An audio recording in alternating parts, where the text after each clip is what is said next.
All right, our next speaker is someone who has spent more than 2 decades proving that you can build a successful business by investing in people and community. Nearly 22 years ago, Gina Schaefer opened her first hardware store in Washington, D.C., in a neighborhood that at the time, many people would have questioned the choice. But Gina saw potential where others saw risk. Over the years, she grew that first store into a thriving business with 13 locations across D.C., Maryland, and Virginia, employing more than 300 people. Along the way, she never lost sight of the fact that businesses are about more than products and profits. They are about people. Gina understood the important role a good job can play in someone's life and the important role a local business can play in strengthening a community. She built a company culture grounded in opportunity, belonging, and second chances, a story she shares in her book, Recovery Hardware, and it's a great book. I recommend it. Many business owners who care deeply about their employees and their communities struggle when it's time for them to think about, what do I do next?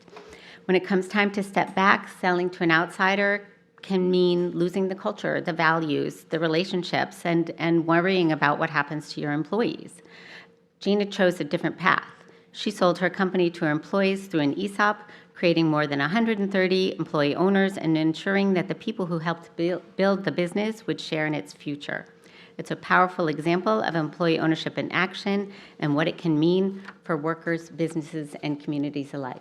Please join me in welcoming Gina Schaefer.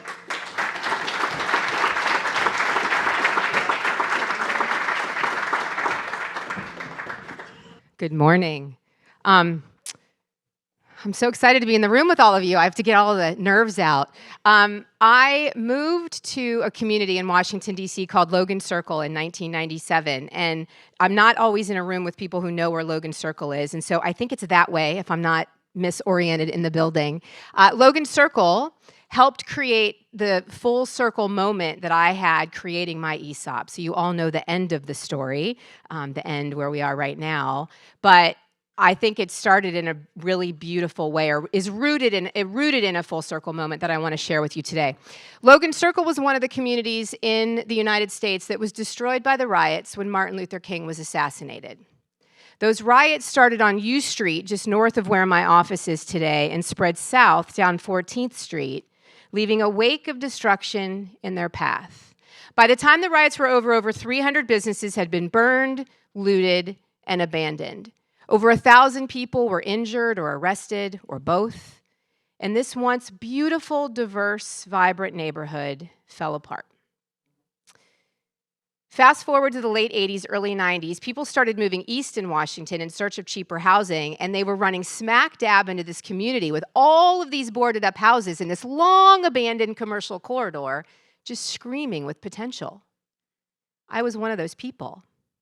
I decided for whatever reason that before I got married, I was going to buy my own house or condo, and my boyfriend was getting fidgety. He always says, I was not. Anyway, I decided I was going to buy a place, and I started working with this really great real estate agent who took me all over Washington.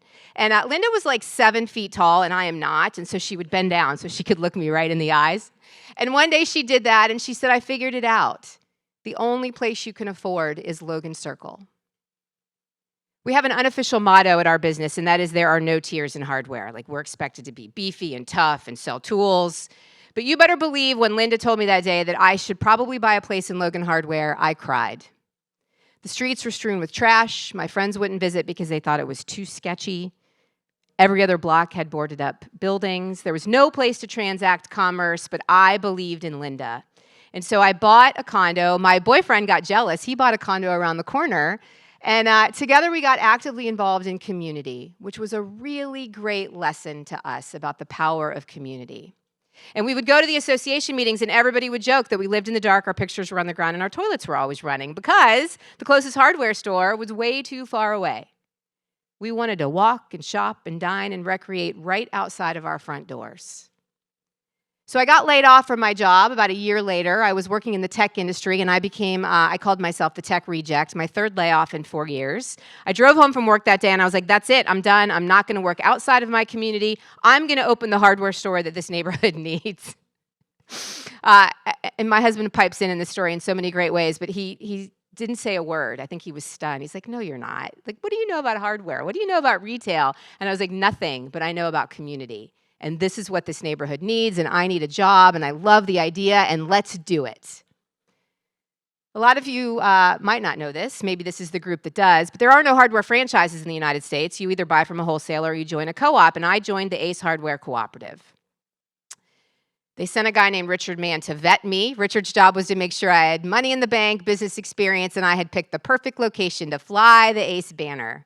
I won't bore you with all of the details from that story, but I ended up getting approved to join the cooperative, and I opened my very first location in Logan Circle.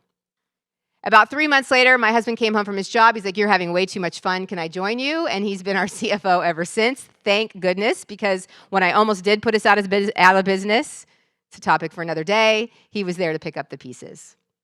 People have asked me for years, hey, how do you compete in a male-dominated industry? Most of the hardware store owners are men. And what I always want them to ask is why, not how.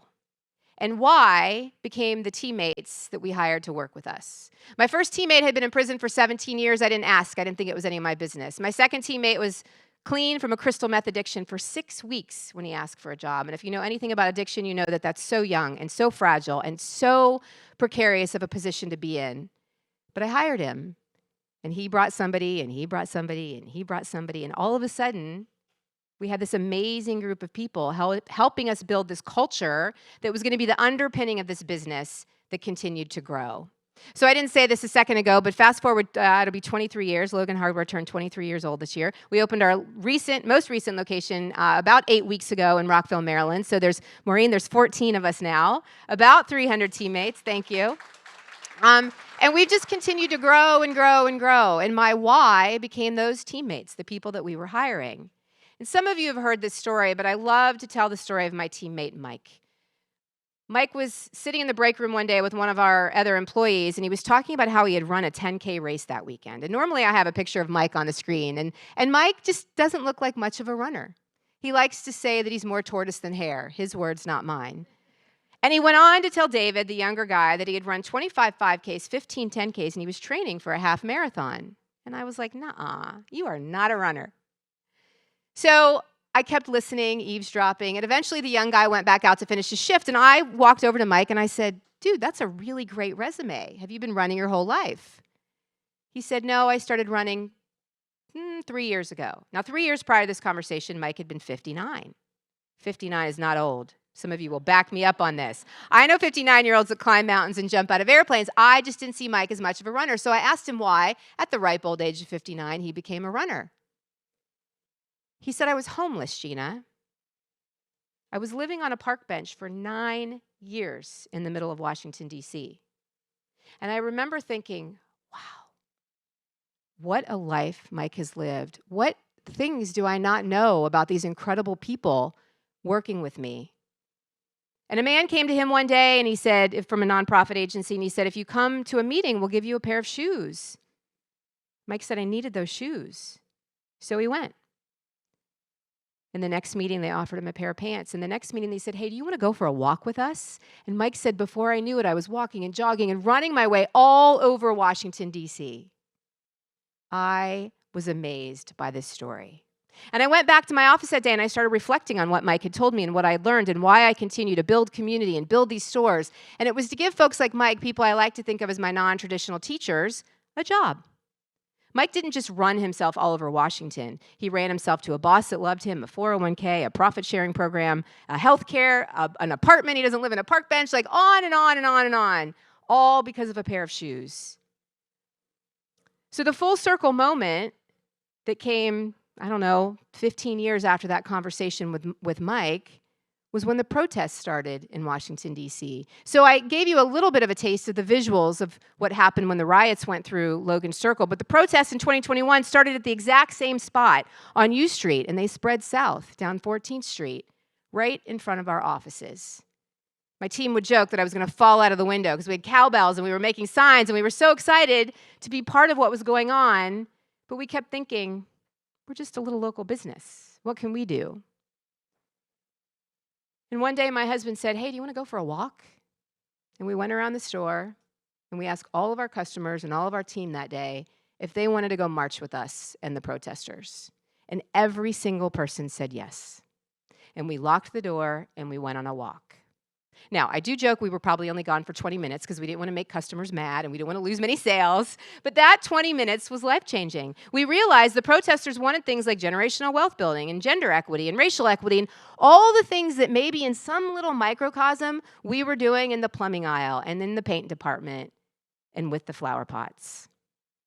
And so we came back to the store that day and we realized that we could sell the business to the people who had helped us build it, and we could create an ESOP and we could put a team together to help us do that. And our legacy could be continuing to grow community-based local hardware stores with the people who had helped us create the first one. So I love being able to tell Mike's story and the story of so many other of my teammates, because Mike didn't just walk and then jog and then run his way to a job and a 401k and a healthcare plan. Mike retired as an owner in my business. He retired as an owner in his business. Thank you.